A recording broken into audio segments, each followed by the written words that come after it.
یہی ماننا ہے یہ مان لے وہ ہیں عبدہ ورسولہ۔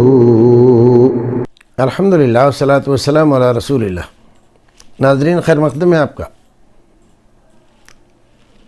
کریم ٹی وی اردو میں۔ ایک صاحب نے نہ تو اپنی جگہ لکھی نہ اپنا نام لکھا، اور سوال 3 سوالوں کو ایک سوال میں ڈال دیا۔ تو آپ سوال 1 کیجئے اور واضح کیجئے، تاکہ بات آپ کی سمجھ میں اچھی طرح سے آ جائے اور ہم بھی اس کو اچھی طرح سے آپ کو بتا سکیں۔ سوال کرتے ہیں، گھر یا آفس میں ایسی جگہ ہے جہاں وہ دور دور تک مسجد نہیں ہے، اذان کی آواز بھی نہیں آتی ہے، تو اکیلے میں نماز کے لیے اذان و اقامت ضروری ہے؟ اکیلے میں،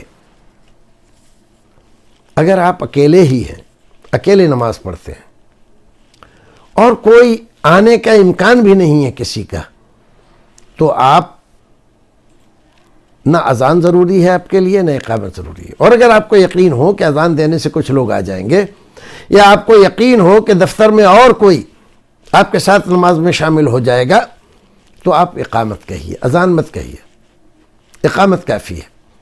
اور اگر ایسا نہیں ہے تو صرف تکبیر کہنا اتنا کافی ہے، اللہ اکبر کہہ کے نماز میں داخل ہو جائیں، اتنا کافی ہے۔ پھر اسی میں سوال کرتے ہیں، اور اگر اذان کی آواز آتی ہو تو کیا پھر بھی اذان و اقامت دی جائے گی؟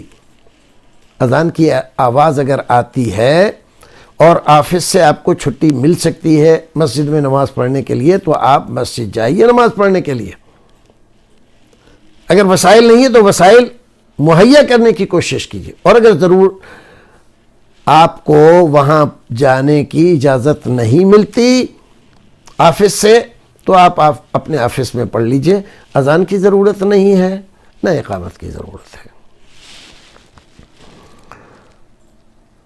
مسجد میں جماعت کے بعد اکیلا نماز کیا اقامت کہہ کر اپنی نماز شروع کرے؟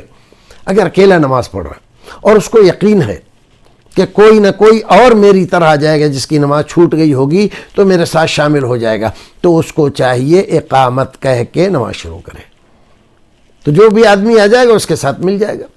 تو اب یہ دونوں نماز پڑھ رہے ہیں، ایک اور آ جائے گا تو امام کو آگے کر دیں گے اگر آگے جگہ ہوگی، نہیں تو مقتدی کو پیچھے کھینچ لیں گے اور امام وہیں رہے گا۔ تو یہاں پر اقامت کہہ کے آپ نماز پڑھیے، یہ آپ کے لیے مناسب ہے، بہتر ہے۔ السلام علیکم ورحمۃ اللہ وبرکاتہ۔